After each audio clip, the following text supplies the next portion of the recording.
right, Ellis Cinema back, another dish. How we doing out there? Good, great, grand,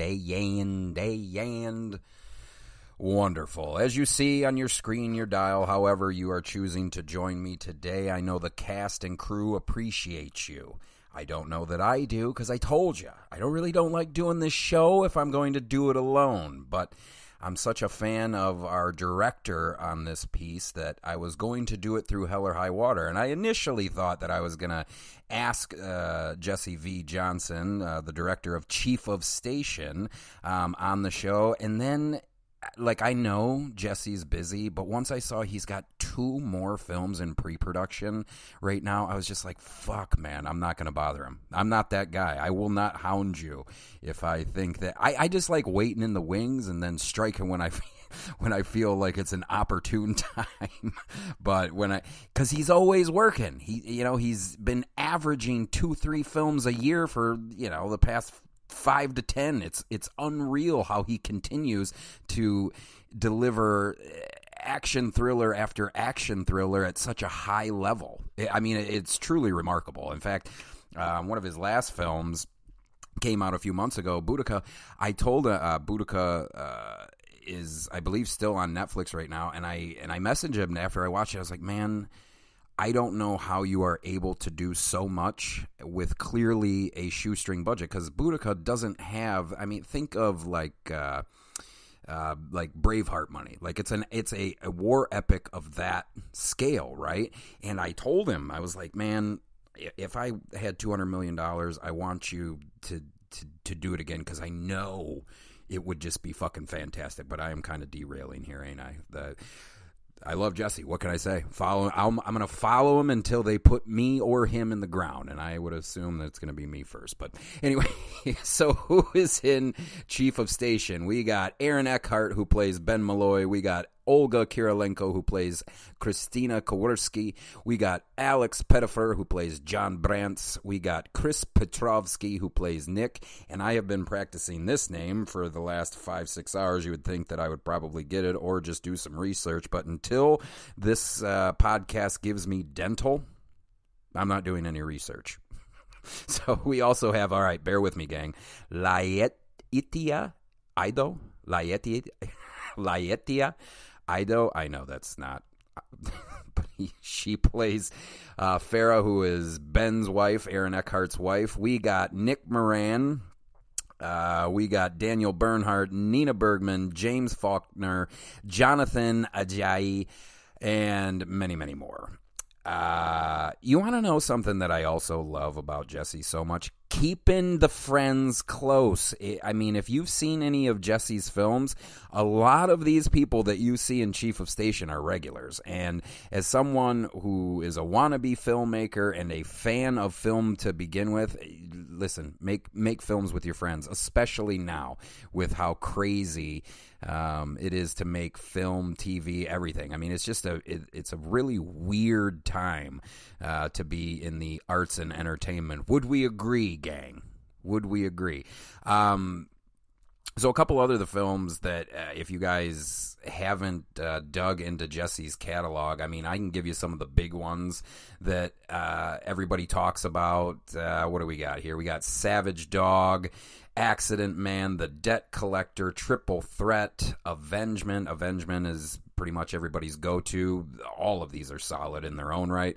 The Mercenary, Debt Collectors, Hell Hath No Fury. If you end up watching Hell Hath No Fury and you feel like taking the time, I was able to sit down with Jesse V. Johnson and star Nina Bergman for that one. That was a fun show there. He did White Elephant, One Ranger. I was able to watch One Ranger and Boudica in the last few months. Always working, always delivering high-quality product. And as I already mentioned, I'm going to follow him wherever he goes. But Aaron Eckhart, obviously, if you don't know Aaron Eckhart, he obviously played Two-Face in The Dark Knight, but he's in so much, you know what I'm saying? I hate it when we pigeonhole actors to that one movie, you know, because Aaron Eckhart is tried and true. Tried and true. And I think what was really fun to watch in this one is him go just as dark as he did in Dark Knight. There's layers within Aaron's character here that, maybe the layman movie watcher may not pick up on, but someone like me, seeing the little stuff that he is doing throughout this film, it is fun to watch. Who else we got? We got Olga Kurylenko. Again, you would probably remember her from Quantum of Solace, but if you want to see her take the lead into her own hands and kill it, Boudica, Queen of War. End of story. Like, you want to see her come into her own. I thought that she did an amazing job in Boudica, but she's also been in Romance, Bait of Silence, Black Widow. She was Antonia in Black Widow, if you guys watched that Marvel one. Not as bad as everybody thinks, Black Widow. I thought, like most of the things these days, there's no... Whatever happened to things being in between? Why does everything have to be fucking amazing or terrible? Why can't something just be fine? Why can't something just be good? Why does it have to be fucking... Yeah, it's so fucking awesome, or it's so fucking stupid. I don't understand anymore, gang. Y'all confuse me. Who else we got in this? We got Alex Pettyfer, good-looking man, Alex Pettyfer. If you guys don't know Alex, he's been in Magic Mike, Elvis and Nixon. You know what? Elvis and Nixon, we don't talk about that movie enough. It was a good fucking movie. He was just recently in Guy Ritchie's The Ministry of Ungentlemanly Warfare. What do we got? 5 Pounds of Pressure, Sunrise, Black Noise, Infernal Machine, Collection. Again, tried and true, and it shows on screen. Patient actor, letting his co-stars, working off of his co-stars, and it shines on screen, if you ask me. Perhaps one of my favorite people in this film was Nick Moran. Nick, again, a staple of Jesse's films. I'm trying to think of one that you would probably most know Nick from. Probably Lock, Stock, and Two Smoking Barrels is probably be everybody's go-to. That or the younger crowd, Harry Potter. He was Scabule in Harry Potter. He was also in The Musketeer. He was in Hamina One Ranger again, keeping the gang close. Renegades. What else do we got? Nemesis, also good. Also an Avengement. I can't remember. Did I do a show on Avengement? Because if I haven't, I really fucking should. Because Avengement was hardcore. I fucking loved Avengement. Who else do we got? Jonathan Hall, who did the cinematography for Chief of Station. Another Jesse V. Johnson staple. Amazing work in Hell Hath No Fury. Debt Collectors, and again, worked with Jesse on Avengement, Triple Threat. He also did some stuff I feel like before he kind of started teaming with Jesse. I can't remember. Burying the X, that underrated film, Burying the X, really. Also did Zombievers, a couple episodes of Teen Wolf.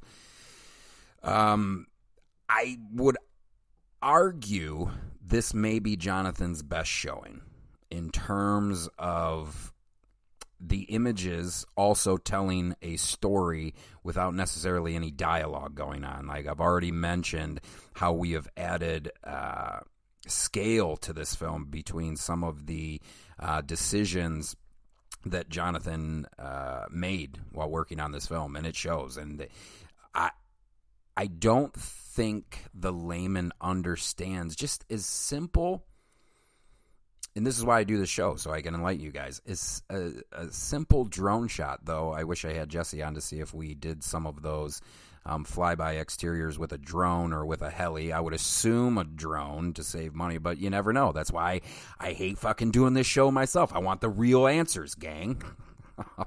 But going back to being able to tell a story without any dialogue being spoken, I don't think the layman understands just by that simple overhead shot that you see of a city or blah, blah, blah, blah, blah.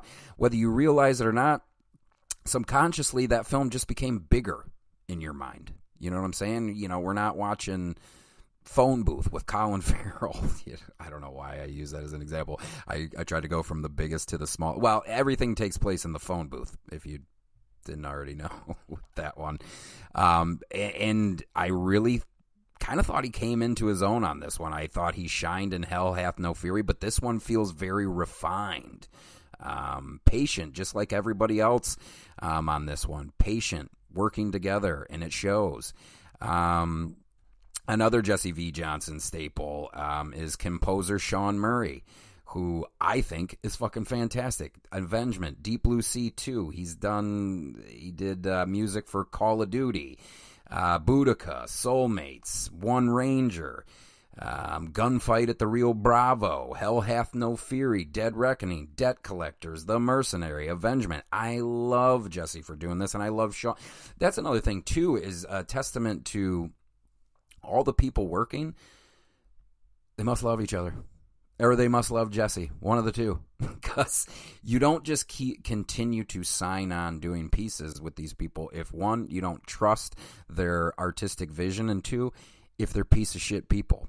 Or maybe they do. I don't know. I've never sat down with any of these people to be able to make that claim. But nevertheless, again, when I grew up making, my films or whatever, I'm always making films with my friends, and it made it a hell of a lot easier. And more importantly, their intuition to know that what I was looking for, made any given shoot a hell of a lot easier. So, but anyway, a lot to fucking love in this film. I think when you read a synopsis like this, your tendency is to go, "Oh, I've already seen that," but you haven't seen it executed the way Jesse does. And I promise you, it's not something that you've seen before. I mean, I read a review not too long ago that gives 007 vibes. I would agree with that, but it's a much grimier, a much greasier than 007. And quite frankly, I'm here for it. I'm going to hurt a lot of people's feelings here, but James Bond is not, I don't know. I look at the James Bond series as an action series. I don't look at it as the character of James Bond. I think the character of James Bond is kind of overrated at this point, especially you guys got to think about what takes place within a James Bond film. If you watch as many movies as I do, I've seen that shit before. Oh, here we go, another fucking car chase, in a James Bond film. But when I see, for example, in this one of my favorite sequences in this is a very small and contained car chase.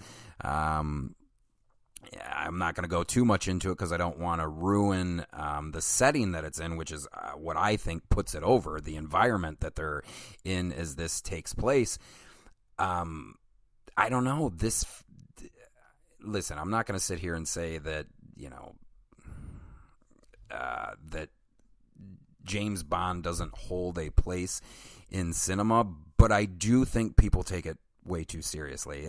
Not to break off into a tangent here, but when that whole thing went down, how James Bond can't be black or anything like that, I just lost a lot of respect for the franchise and the people that follow the franchise. And I know that that's not fair. That doesn't make any sense. Why are you penalizing the filmmakers for X or Twitter's reaction to Idris Elba being James Bond? And to that fact, if you don't think Idris Elba would make a fucking awesome James Bond, you're a fool. You're a fucking fool. Idris Elba could play Abe Lincoln, and I would be fine with it.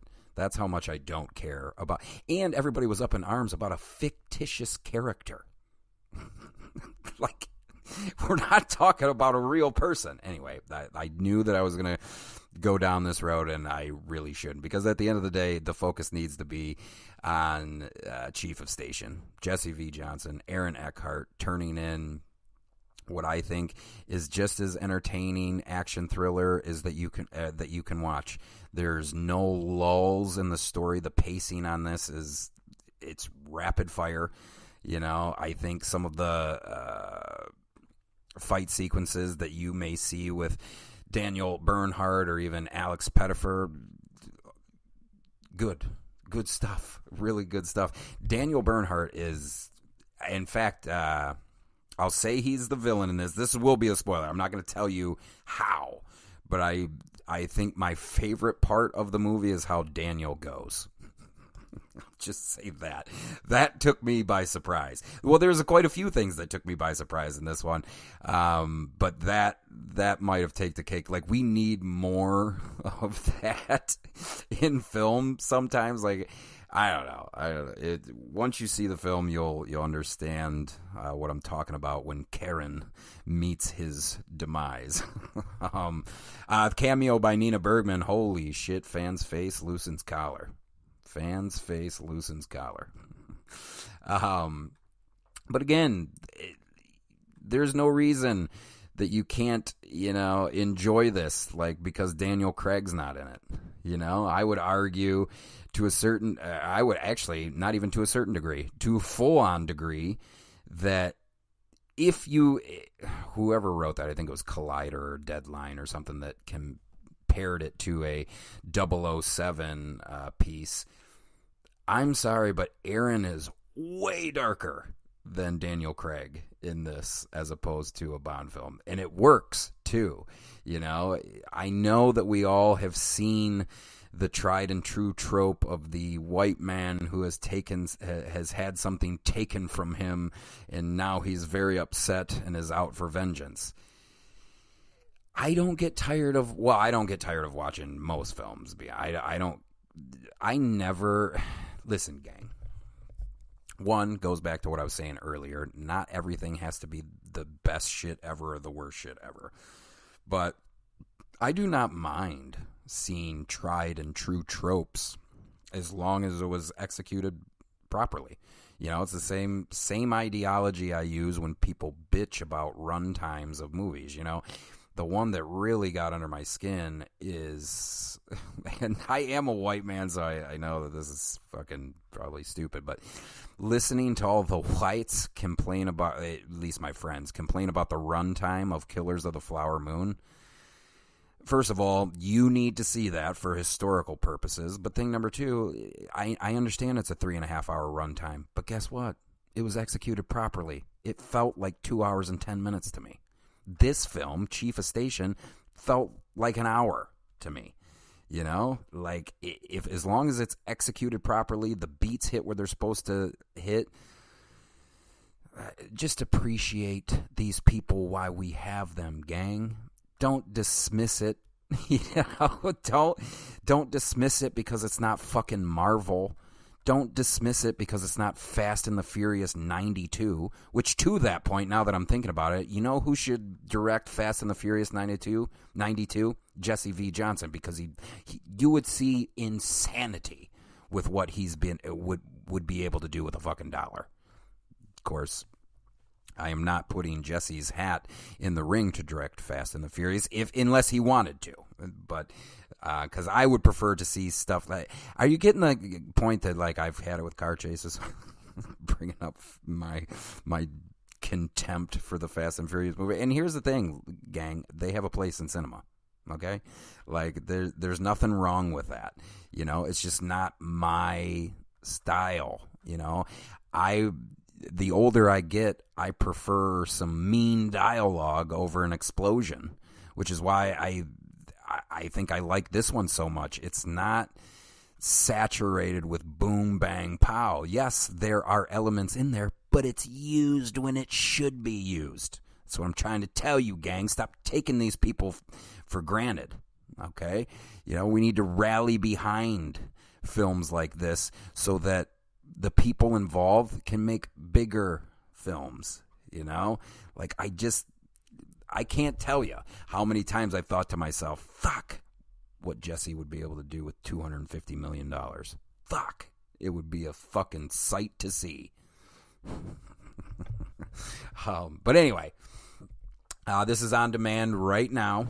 And I urge you, after you check this out, show this some love, because, again, we get traction on this film. More of his films get made. More of Aaron's films get made. More of Olga's films get made.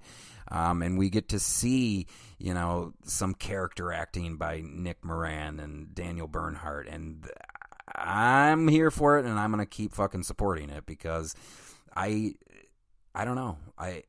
You can't show me too many espionage thrillers. You can't show me too many, you know, like Coen Brothers stuff. Will forever be a part of normal people getting into fucked up situations and making fucked up decisions. That's not necessarily how this one plays out, but like, man, woman, dog, I don't give a shit. I want to watch the classic tropes over and over again. I love movies, and y'all need to go back and start watching, you know, some of those older ones, 30s, 40s, 50s, 60s. Because I truly believe that, you know, you watch something from the 60s or 70s, it'll make you appreciate a film like this even more, you know, with what we were able to achieve within this film. And I cannot reiterate more just how good you need to be from a dialogue standpoint, which is kind of crazy to think that George Mahaffey, who wrote this, I hope I'm saying that right, George Mahaffey, who wrote this, is his feature debut. It's his first feature film debut, and somehow he managed to not have any lulls while also providing new but also tried and true dialogue, whether it's, you know, a catch. There's not any catchphrases in this, but like a one-liner here and there. But here's the thing. Didn't overdo it. There wasn't a one-liner after every fucking action piece, you know? In fact, now that I think about it, I think there's one, maybe two. But it you watch the older stuff, then you appreciate that stuff. Like, okay, all right, you know. Specifically, there's a one-liner between Aaron and Olga, you know, and it's like, all right, we're in for an action film, you know. To that point, by the way, the way that Jesse and Jonathan decided to introduce Olga's character was awesome. It was fucking awesome.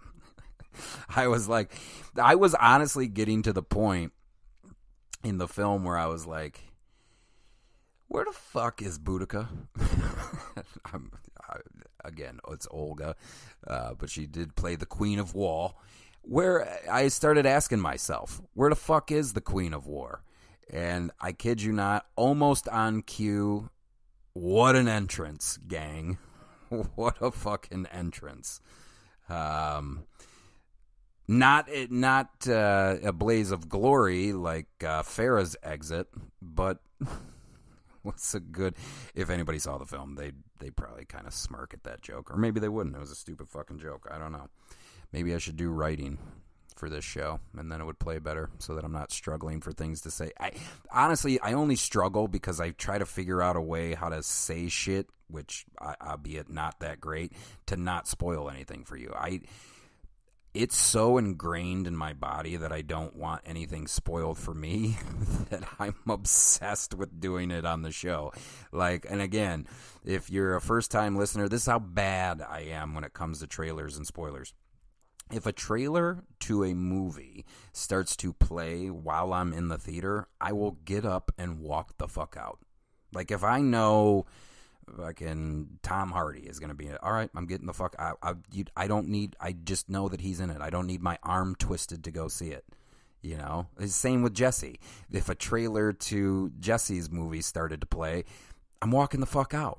I already know I'm going to watch Jesse's next film, so why I want to be surprised, you know? I'm not part of this generation that gets anxiety and then Googles the ending of the movie before it happens so that you're not so anxious. That shit is foreign to me, gang. I don't know why. Then why watch movies? If that's what you do on the reg, then why watch movies? Oh, man, I apologize, guys. I'm still fired up about, I don't know if you guys heard me last week on the show. I just discovered the term second screen viewing, which means that, I mean, the example that was used was Netflix. I guess one of the showrunners that was writing, blah, blah, blah, whatever, the Netflix gave notes back and was like, hey, this show isn't second screen friendly enough. And I believe the writer was like, whatever do you mean? Well, you don't want it to get discombobulated for the audience, who is probably looking at their phone and occasionally looking up at the screen. And I just was like, what? That's a thing? Those are actual notes being given? That you need to make your script more second screen friendly? What the fuck are we doing here, gang? Like, why is it the shit that you're seeing in front of your face, why is that not good enough? Like, and here's the thing, if it's a problem, just do what I do. Listen, I look at my phone, just same as you guys, but if I'm going to watch a movie, I mean, in the theater, it's different, but if I'm going to watch a movie at home, where everybody talks about the freedom of watching stuff at home, which is why streaming is so popular, blah, blah, blah, I leave my phone in the other room. And I'm not going to sit here and pretend that I haven't, on occasion, went to grab my phone. But guess what? Once I realize that it's not there, I don't fucking get up and go get it. I just, after the second time, I go, oh, my phone's not here. Now I'm tuned in to the fucking movie. Tune the fuck in. I shouldn't say tune in. Dialed in, baby.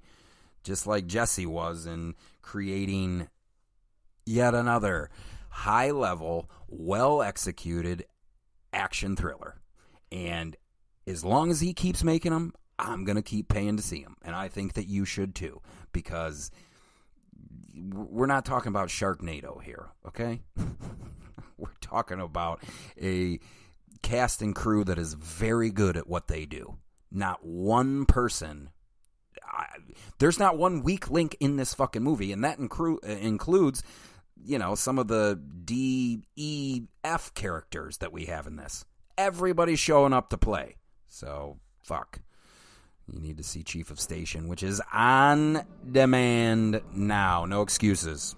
Chief of Station, starring Aaron Eckhart, Olga Kurylenko, Alex Pettyfer, Chris Petrovski, Laetitia, Eido, Nick Moran, Daniel Bernhardt, James Faulkner, cameo here, Jonathan Ajayi, directed by Jesse V. Johnson, written by George Mahaffey, music by Sean Murray, DP Jonathan Hall. Chief of Station, available now. Ellis Cinema, Chief of Station, how we gone?